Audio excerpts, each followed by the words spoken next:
So it's 5 p.m. in New York City, and welcome everyone. My name is Jean Tsien.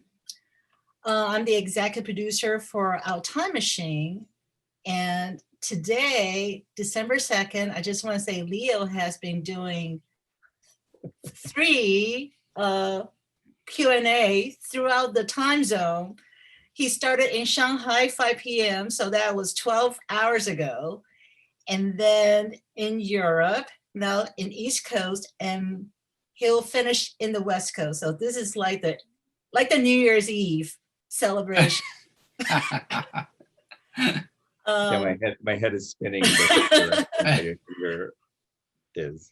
Yes. So thank you, Leo, for staying up in the wee hours in Taipei. So I just want to give a little history how I got involved with Our Time Machine. It was 5 years ago. I was tutoring a pitching session in Taiwan, and I saw Sun Yang's trailer, the director, Sun Yang. And I was so moved because as you all have seen the films, anyone who has a relationship with their father, whether good, bad, or none, right? It was that connection. And also the story of Alzheimer's. Both my grandma had Alzheimer's. So I just, right at the end of the pitching session, I ran over to Sun. I said, I want to help you. Because he was alone. He was like by himself, a 26-year-old pitching this film. And I said, I want to help you find a producer. And who was right next to me was Leo. We basically approached him the same second. And then since, Leo has become this amazing captain. I'm going to call you the captain of the ship. And at that time, we didn't know how the film would evolve, how the story would evolve. And I will let Leo talk about like the long journey since 2015. So the film opened at Tribeca Film Festival 2019.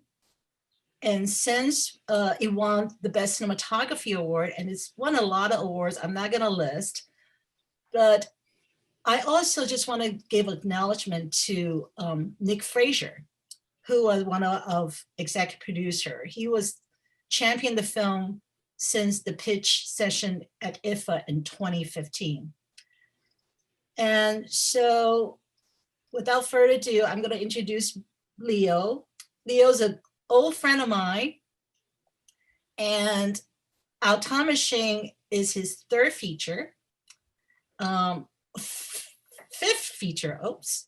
Okay, well, he also directed 2 episodes of the landmark 5-part PBS series, Asian Americans, which I also was part of.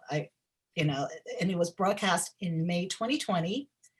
And he directed Emmy Award nominated film, A Village Called Versailles. Leo has been a Sundance Time Warner Fellow, a Rockwood Just Film Fellow, and a co-chair of New Day Films. He's the co-founder of ADOC. I just checked today, there was 787 members strong. And he's a member of Documentary Branch. And our moderator, Sandy.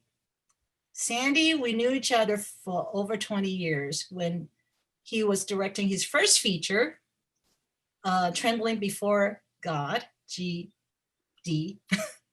God, yeah. And God, yes. And he produced A Jihad for Love, and the co-founder of the Creative Resistance. He is in post-production on Rabbi, a film he began shooting 18 years ago, supported by Sundance Institute Documentary Film Program. And congratulations, Sandy, in 2020, you were invited as a member of the documentary branch of the Academy. So I'm gonna actually first ask Sandy a question, because Sandy and I, we both saw the film at Tribeca Film Festival. And I had actually the fortune sitting next to Ma Liang during the screening. And I watched him actually cry and cry and cry throughout the screening. But I remember, Sandy, you, when the film was over, you were sobbing. And I want to just hand it to you, Mm, that moment. yeah, I live for those moments in cinema. And this film just, you know, I mean, I had to leave the theater and just cross the street. I remember it was in the East Village, and just like sob and sob and sob into Eric, my boyfriend's jacket, because the film was so emotional and so moving and so deeply resonant. And yeah, I mean, my father had died, so it just brought up for me, you know, that just a whole swirl of emotions that Malian is going through just felt so echoed in my experience of watching the film. And you know, it's just exquisitely done and so beautiful on so many levels. So I'm very honored to be with you in conversation today, and yeah, just so happy to explore sort of what this film, how it came to be, what it means for you, um, and really invite a conversation about a, you know, a deeply felt work. So congratulations. um, so yeah, you know, Jean, you kind of brought, you know, this film is so much the circle of time, and you brought the film, you know, the way that you experienced sitting there and just even seeing the trailer and feeling the hope and the promise of what this film could be. So if we could go back to that for both of you, of like, what were your initial sort of hopes in and the origin story, you know, of that beginning stages of creating it? Um, right. First, I want to thank you, Sandy, for being so generous with your time and coming in and you know have this conversation with us. And Jean, I don't know, you know, I can never thank Jean enough. Jean's the big sister that I've never had. Actually, I guess I've had for the last, you know, 15 years or however long we've known each other. Um, yeah, it's been definitely been quite a journey with this film. And you know, Jean mentioned that first moment.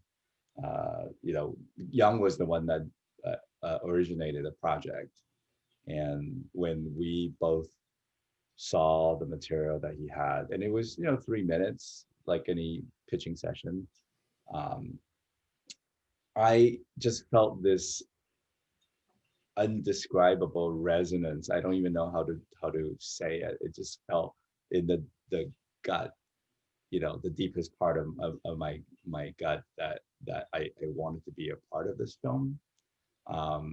You know, I don't.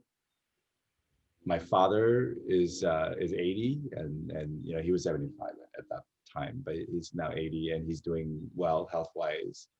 Um, but just watching that film, it brought up so much for me of thinking about, you know, what's going to happen, what's going to be the next step in you know, sort of our family's journey, you know, moving forward as we all get older, and certain things come up and how we confront it and how we deal with it. um, so, you know, initially I wanted to offer my help as a producer, you know, and Jean, you know, wanted to offer her help as an executive producer and just the guardian angel that she always is. Um, and but it became pretty obvious that you know, Young at that moment was 25, 26. Um, it became really obvious that this film needed somebody's perspective, from somebody who's in their 40s, 50s, right? Because that's actually what the gut of the film is about. And um, so we all agree that I should come on and share the producing and directing credit. And then we started in 2015. We went through this journey with the Ma family, not knowing what was going to happen. A lot of surprises came up. Some are bad, some are great. We finished in 2018, with the birth of the baby, and then we premiered in 2019. So it has been quite a journey. I mean, here we are in late 2020, and even in the distribution process of this film, it's kind of just wants to get out there, and it's been one surprising event after another of sort of being able to have it on the virtual cinema release, which definitely it is a format that none of us knew existed a year ago with COVID, and then now being nominated for a Gotham Award, which was definitely a surprise, and a very pleasant one. And then here we are. Well, for me, first thing in the 3-minute trailer that I saw in 2015, in Chinese culture, we're not like love, like kissing, touching, I mean, we show our love differently, right? And I think there's one shot that just blew me away was, when Ma Liang and his father, their head just touched, the intimacy and the love that Ma Liang showed for his father. He's constantly like kissing his bald head and little moments like that. I never seen that in Chinese cinema, or even experience in everyday life, when you go to a Chinese household. So that really, I think, was the first thing, is the love for a child for his father. I mean, in my case, as an immigrant child, me and my father, we had a 5-year separation. It's like very typical immigration story. My father went to America to, start a life, and then we came 5 years later. So there's always the gap. Me and my father, we didn't have that kind of relationship.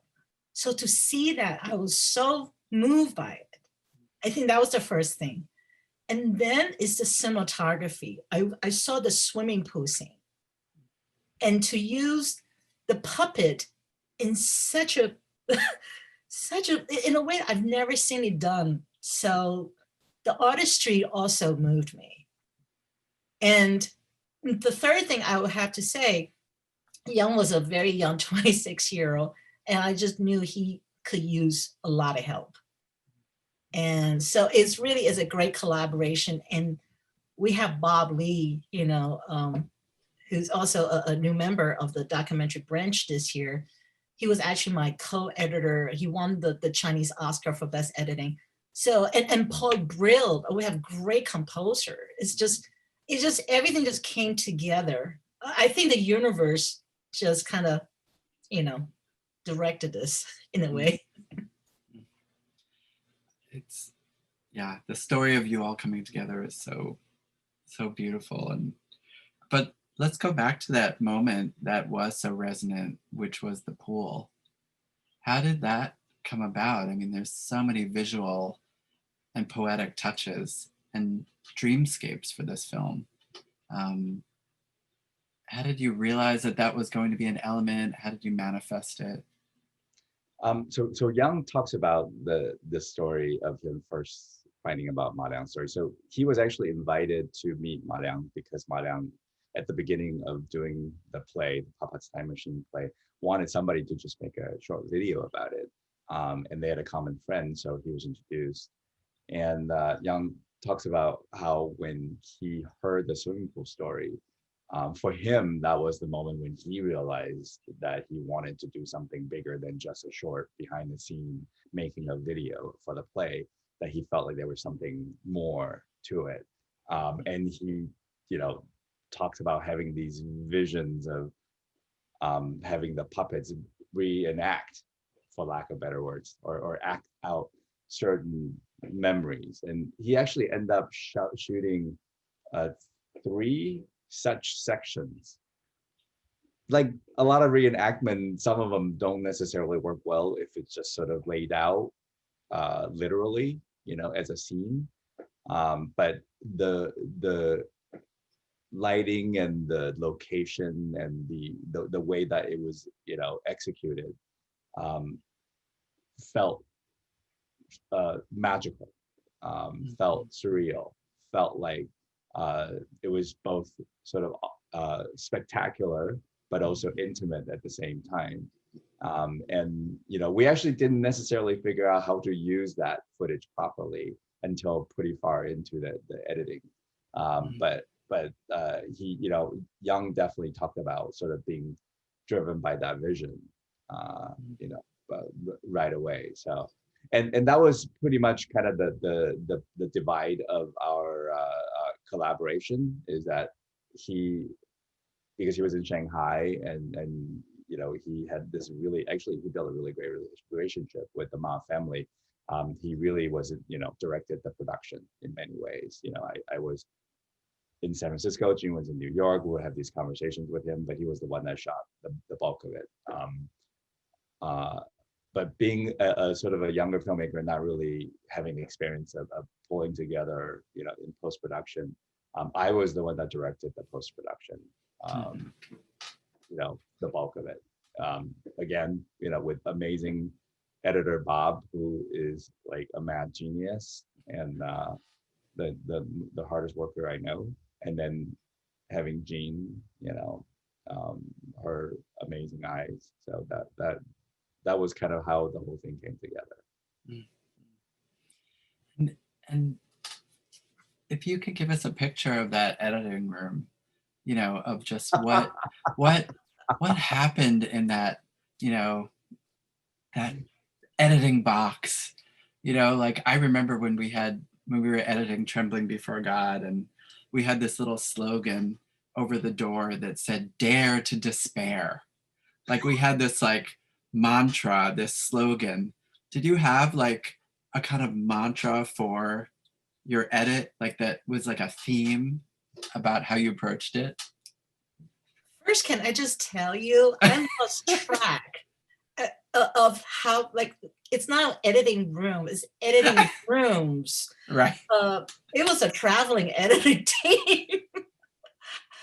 I lost track. I was based in New York, just kind of remotely supervising. But Leo, tell us about the traveling editing team. Well, so initially, and I feel pretty comfortable working remotely with editors most of the time. Especially at the beginning of the process, I tend to trust the editor a lot. I'm one of those folks that hand over the footage and with some, rough idea of what the shape, should be like, at least initially, and then just really allow the editor the room to discover and to kind of make it their own, do that first version. And that's exactly what Bob did. I mean, Bob came back with these incredible scenes and incredible interactions that we didn't even know existed in the footage. But at the same time, I think you got to remember this conversation that we had. For a while, we actually weren't sure that there was a feature film in the material. Like we knew that the puppets and the art was spectacular, was beautiful, but like anything else, you can't, like you cannot survive on 90 minutes of just the puppets. That there's not enough story to keep us engaged.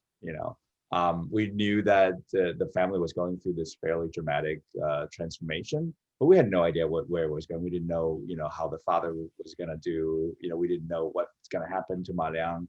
And we certainly didn't want to kind of dwell in this sort of tortured, dark place, for the family. So we were like just waiting and shooting, and then we started editing, but we were still shooting. So when Bob finally came back with a full cut, we felt like we kind of maxed out this collaboration remotely, that we had to kind of come together physically and start to really hash it out. So we basically started these edit camps. I mean, I think that's why they are. They're edit boot camps, you know, because Jean was in New York, Bob was actually in Beijing, and Young was in Shanghai, and I was in San Francisco, you know. So I started to book these Airbnbs all around the country, all around China. I think we did one in, I can't even remember. I mean, you're right, Jean. I think I totally lost track.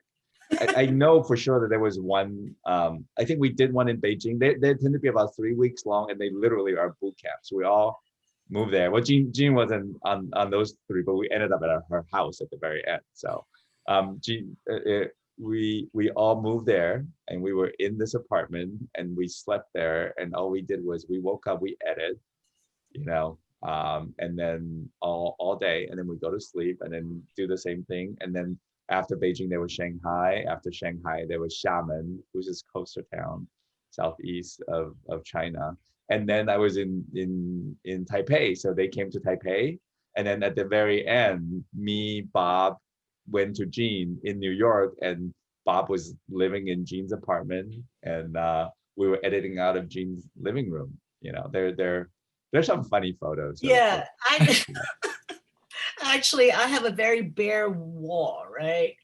And also it's always my opportunity to mentor someone like Bob, you know, that was 5 years ago. Now he's like a full-fledged editor. So I took up post-its, like a little post-it, you know, I just said, okay, Bob, let's just start building those structure on my wall and structure things.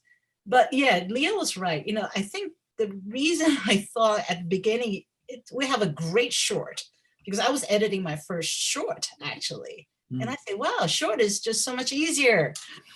And then on the third year, I think second or third year, we realized that we got a feature. That there was a moment actually we just realized, yes, I think it's when she got pregnant, right? The minute she got, that was another year. We had to wait another year. Well, first I say, okay, I hope they get married, right? They got married. And then when Yang said, my hope for the ending is they will have a child. I said, that's something you cannot predict, right? And it happened. So we had a feature out of it. And how did, I mean, it's like, you know, I mean, it sounds like paradise. Like, I wish I could be in like edit pod, you know, like right now, just like my editor is like a 10-minute bike ride away, and we haven't seen each other since March. Like, it's all been like this. So I don't think he would like edit pod, but I would love edit pod. And we ate very well. So. I'm sure. Edit pod has his pluses and minuses. I you know, it's not all puppies and roses. Let's put it that way. So I'm sure there are some. You just had to hash it out, right? You kind of just had to like fight it out, you know, figuring out what speaks and what does not, and and you know, it actually ended up to be great to have these sort of really intense periods, and then being apart, and then come back together really intensely and being apart, and I actually ended up, you know, I have this bad habit of fine cutting films, which, you know, at this point I just tell the people that I work with, like, that's just kind of what's going to happen, you know. It's like, no offense, you know, it's I started as an editor. I just have this need to be the one, and I ended up finishing the film in LA as we were ramping up Asian Americans, you know, in late 2018, right? That's when we started. Wow. Right. Yeah. And we locked picture and we posted in LA. Paul came on really late. I think a lot of it was like I was just really struggling with, for whatever reason, I could not make a decision about composer. I don't know, Jean, do you remember that? Like we kept talking to people, we kept trying different, just nothing felt right. And it's unusual. Like for me, I always, you know, tend to find folks fairly early, much earlier on in the editing process. But Paul was like, he sort of came out of the you know, I mean, he just responded to the film in a way that immediately I knew that he was the right person. Perfect. It was the perfect fit. Yes. Yeah. So besides like trying to find, you know, kind of like what's the act three, like is this film actually have that extension, you know, and that have that kind of final, you know, really, what were the, it wasn't all puppies and roses like in the editing room, but like what were some of the challenges of like crafting this story and finding its shape and tone and structure, like any element, because it's so masterfully edited and beautiful, you know, and also like very expressionistic and so it's like tight but also really dreamy, and so yeah. I think one of the thing that really what was we struggling was the narrative arc, Mm-hmm. right? And not in terms of chronology, you know, when the baby was born. It's actually the letters, the letters that Marianne wrote to the unborn child. Once we find a way to use that, I think we cracked the code. We were looking for a code to crack. And that, I think we struggled for literally for 3 years, I think, until we find a way to tell a story, the inner thought of Marianne. Mm-hmm. And it was through those letters. To me, the moment that we had, well, there's actually a couple things, right? Like one is like that dreadful first 10 minutes of exposition. Like that's always been the bane of our existence. Not this film, but it feels like every film, to just try to put, throw people into a story and be able to get people acquainted with the characters while giving the backstory. That was always a struggle. The other bit that really we kept trying different things and try to figure out what would actually work. It's actually, I think, in a traditional 3-act structure, it would be like the end of the act 2. It's the scene, it's the couple scenes right before the premiere of the play, which we wanted our Marianne, we wanted our main character to arrive at a place, both in terms of how he is dealing with all the challenges that he was facing with putting together this huge project that he never imagined that he would undertake, and his relationship with his father, kind of really coming to a place of some kind of reckoning, with the fact that he is not going to stop time. He is not going to stop his father from aging. And what does that mean? Like, where is he emotionally at that moment? That was a really, really, really tricky section for us. Does he feel resigned there? Does he feel, unfulfilled and sad, or does he feel like where is he in that moment? That took a long time to figure out. There was one more scene, actually, the scene, that really heartbreaking scene of Ma's father telling the camera that he's forgotten, that he's seen the play. When we first saw that scene, it really made us uncomfortable. I mean, I remember Jean feeling uncomfortable. We felt uncomfortable, that we felt like we intruded. Like, we're documentarians, we're used to doing that, but at the same time, they're just these things when you just like you feel your heart just sort of drop. Yeah.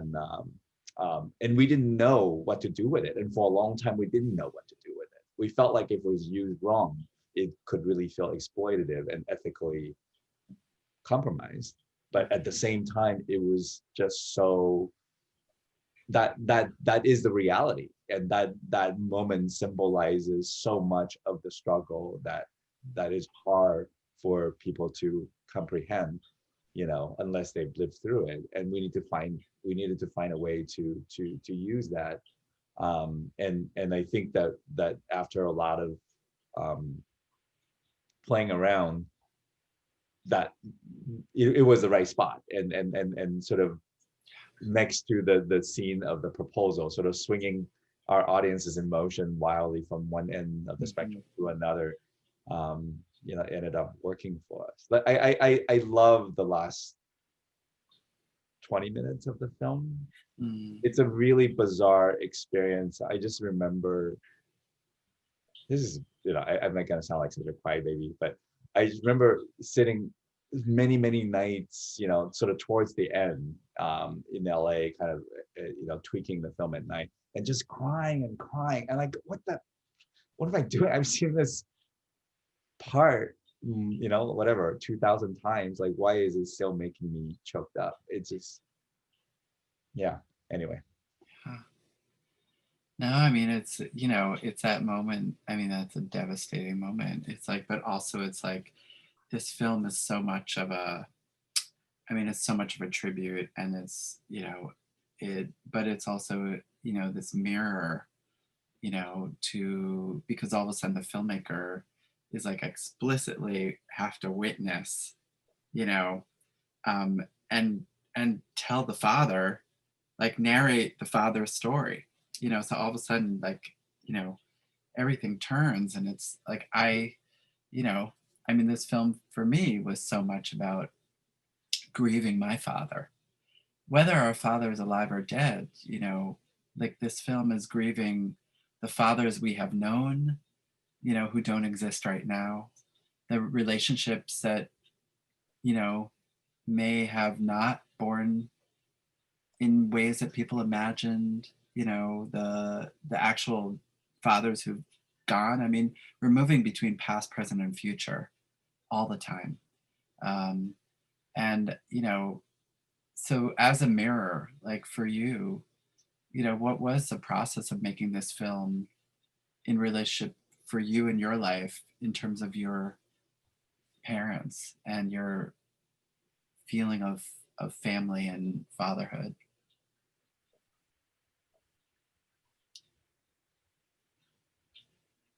Do you want to go, Jean? Well, my father passed away 20 years ago. Yeah, 2001. And so, like I say earlier, I didn't have a good relationship, like, an intimate relationship. We would really lived apart for so many years. So constantly, I always knew this would be like you say, it's a tribute film. It's, secretly as an editor, I use so many filmmakers' film to tell what I really want to tell, right?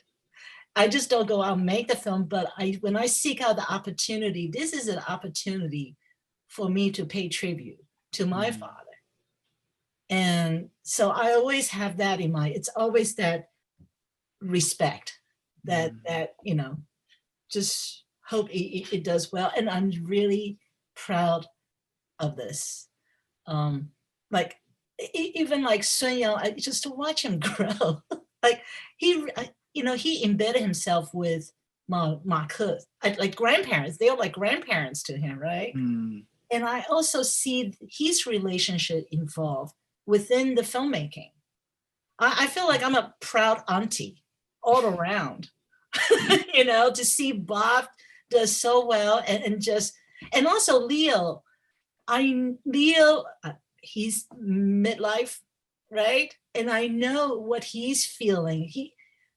There was a lot of struggle. I'll let Leo speak for himself, but I also saw that. And I just want to make sure Leo also come out of this film safely and intact. When he was crying, he, as an artist, Leo is an artist, right? And Leo also, his father is so far away. When he was in San Francisco, Leo came when he was a teenager, right? There's also that distance. I think that similarity, me and Leo, we shared a relationship with our father. And in a way, it's a repair. For me, it's just a tribute. I don't know. Leo. This is a really strange feeling that I've had working on this film. It felt autobiographical in the most you know, it's an odd thing to say. Clearly, the film is not about me. There's somebody else there, but I related so much to Mariam. Not because my father has Alzheimer's or dementia, um, not because I was taking on, this huge. I mean, I guess in some ways, we were taking on this huge project that we were trying to complete that had all sort of challenges. Um, but I just watched him and I saw him react, and I knew that some version of that was coming for me very soon. You know, um, uh, that I'm going to have to figure out how to confront this sense of mortality, both in my parents but also in myself. I'm going to have to, and in many ways I was already there, to be a mid-career artist and try to figure out what's the meaning of all of this, right? Like, is the work that we were doing really making a difference? Is this all there is? Those hard questions that sometimes we ask ourselves. Actually, I think a lot of us ask ourselves that during sort of the not so bright moments. So yeah, I mean, it felt like felt so real and so visceral for myself that I knew in some ways that it could be the same for a lot of people. There's this universality in this particular story that resonates in a great way. Especially resonates, I think, for people like us who do creative work, who do this work that is totally, like Marianne says, illogical. You were compelled by God knows what to uproot our lives and to, you know, just it's just ridiculous that the things that we go through to do the work that we do, but we can't help ourselves.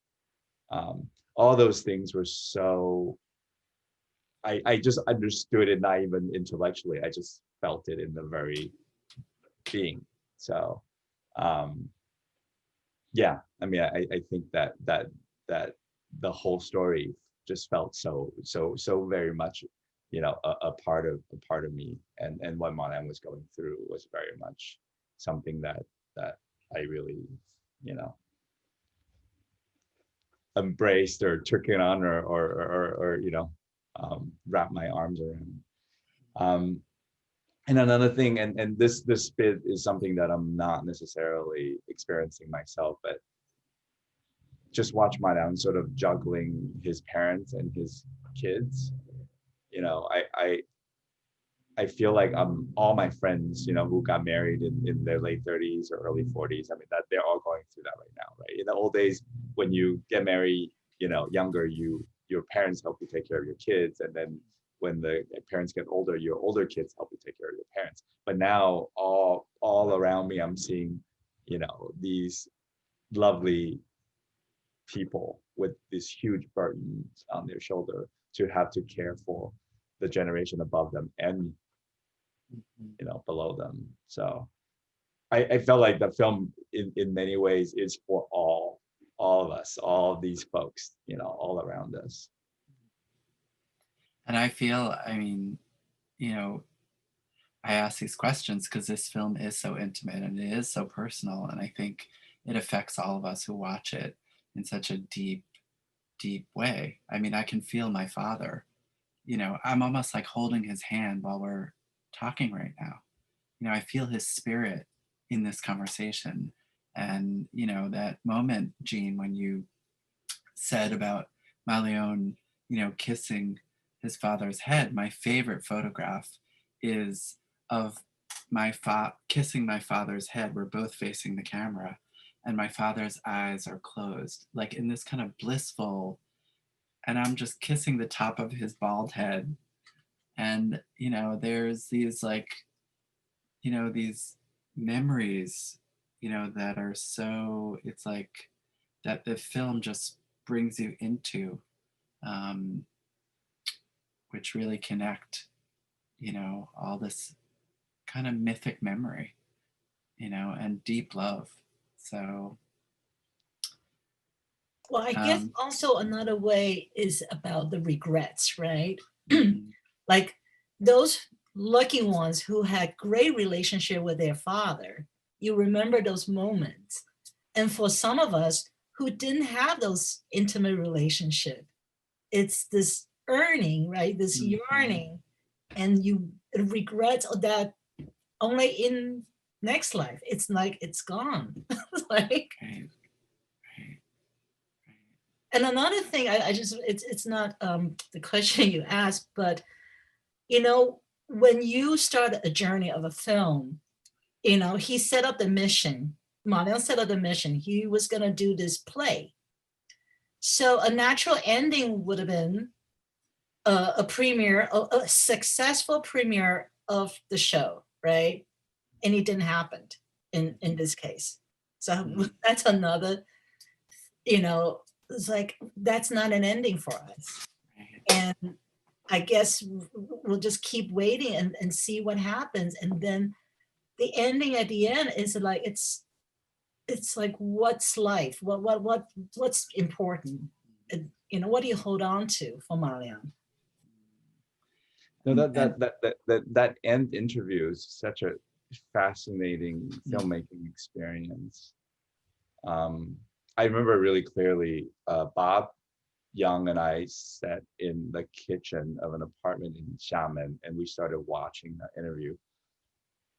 And when that story came up, we kind of looked at each other and smiled, like all of us kind of chuckled or and then I remember saying, like, let's stop. I don't think we should watch anymore. I think this is it. So we took that chunk, and I think it's about like 3 minutes shot without any edit, and we plopped it in, and I don't think that shot has been trimmed mm, since. mm. Wow. It I guess documentaries, we rely so much on luck, right? That we were fortunate to have him told that story in that way and share that particular story at that moment. And yeah, and to be able to come to a point where it's not the clearly this is a film about these individuals struggling, but we saw in Madang, and we wanted for ourselves to land at a place where we celebrate the messiness of life. Mhm. And what he said there was sort of like perfect encapsulation of that, and it's resignation in many ways, and it's really funny that this term resignation, I'm realizing oftentimes, like when I look back on my work, that a lot of my films are about resignation, not in a way that you give up on things, but in a way where you adjusted your expectation and then see life anew and understand that so much of it has to do with the way that you choose to live your life. Mhm. So yeah, It's like resolve, uh, right. Yeah, resignation into resolve. yeah. Um, we have a question from the chat, and we do invite anyone who wants to ask to ask. But Kelly asked, "How did you live with and or manage, you know, what you're describing so much as the uncertainty of this narrative and the structure for so long? You know, how do you deal with that? How do you hold that?" For me, actually, it's about trust. I think I've been doing this for 30 some years, right? And I always revert back to an experience I have in 1997. A director, Richard Kotok, he came to me with a project. He said, I don't know how the film's going to end. Will you edit this? I say, sure, the ending will come somehow. And I think it's just wait, it's be patient, see how life evolve. And I think once you trust the film, this, I believe the spirits, the angel will come and provide. The universe will provide you. Mm. That's my way, my very personal way of dealing with many, many films. Some of them took years. And actually, Sandy, your film, 18 years, right? Right. It's patience and, and trust. I feel like, hi, Kelly. I feel like Sandy would be a great person to answer this question. um, It's a higher, like, when you're answering something that's a bit of a higher calling, like if there's a work that really just touches your soul, and that, I mean, every work we do does, but if there's something that, where we kind of take ourselves off of a deliverable, you know, and where we just let the film call itself into being, and we have the kind of, meditative practice to, you know, allow time to unfold and for like something to just gel, and say, okay, I'm ready. I'm ready.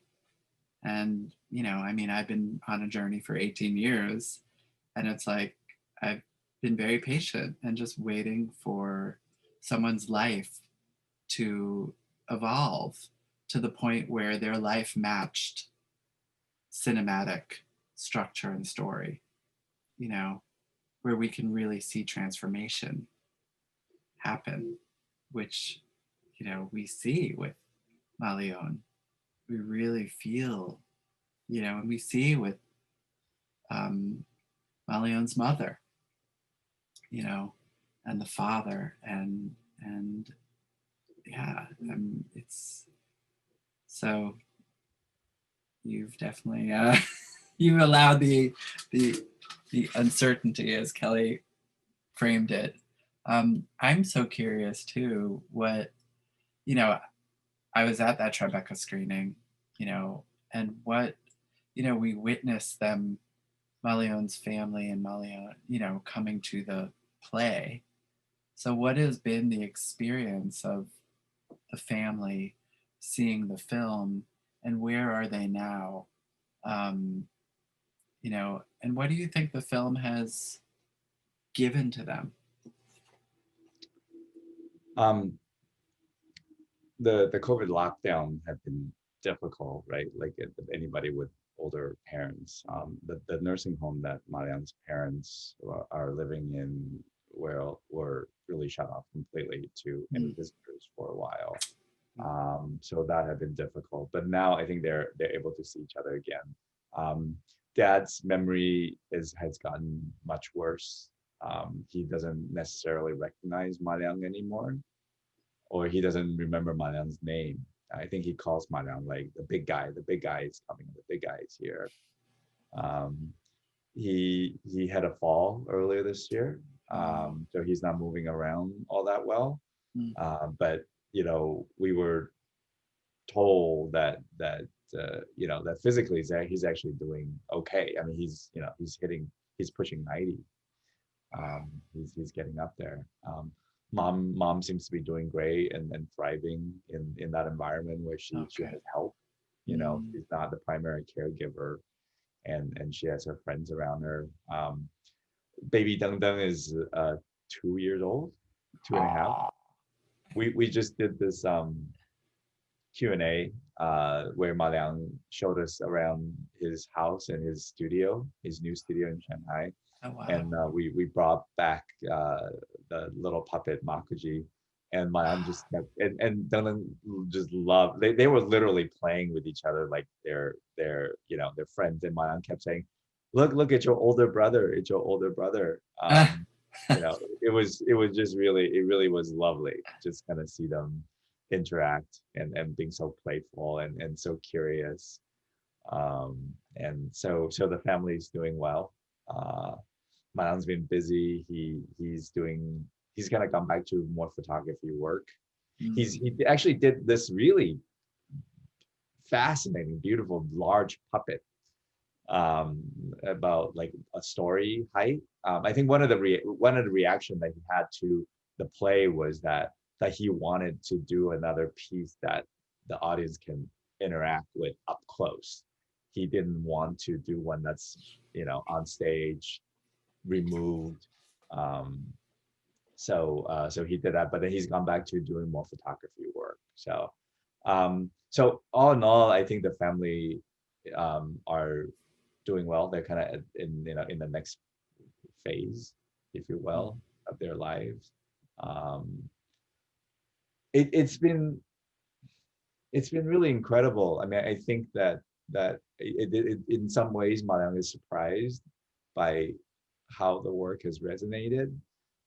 He's you know, in China it's hard to get on Facebook, but you know, he's been back on Facebook in the last few months, and we've been basically telling folks like, hey, if you know, if you enjoy the film, look him up. Like, he's super responsive on Facebook, and folks have been writing him notes and you know, sending him emails from all over the world, and he's kind of a little blown away by that. And I think for us and for him, like, we both recognize that this film and his play are the same thing, that our film is an extension of his work, that we were telling the same story, we're exploring the same father-son relationship, you know, and it's because of his work that allow us to do this film about him, and there's this sort of really organic connection. It's not just like we're making a film about his work, our film is part of his work. Mm-hmm. Mm-hmm. And has sort of witnessing his artistry and this experience helped for you shaped your next work? I'm in the middle of attempting a personal documentary, and I'm finding it impossible.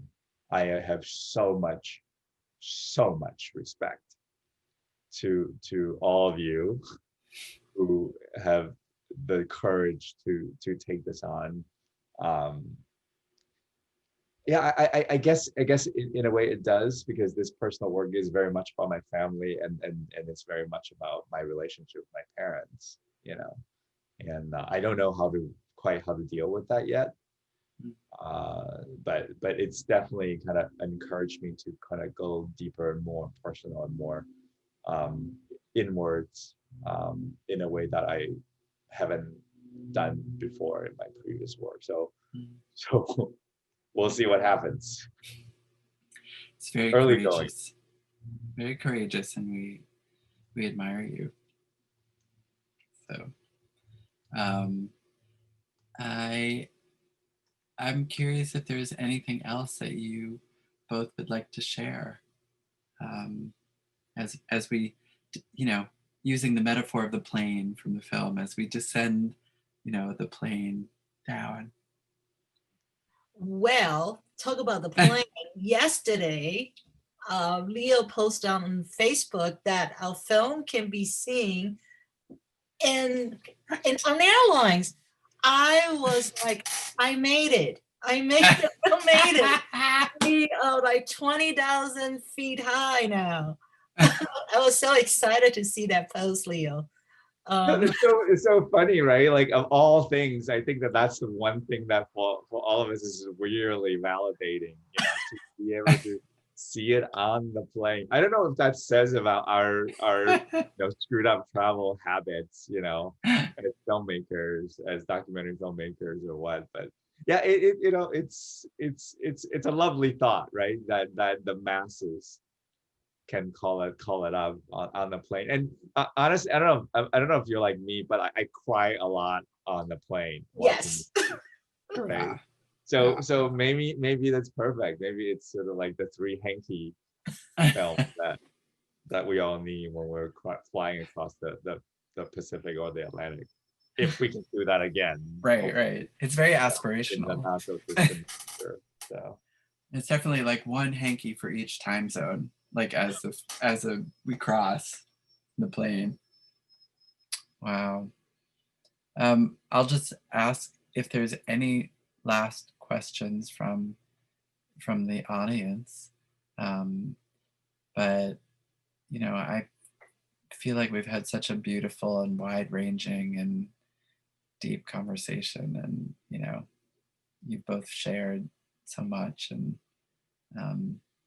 you know, it's a real tribute to you as artists, and to just honoring, you know, Malian's family and story, and how we all how this film just so deeply resonates with how we all struggle intergenerationally, and how we all, many of us, struggle with being an artist and asking all those big tough questions.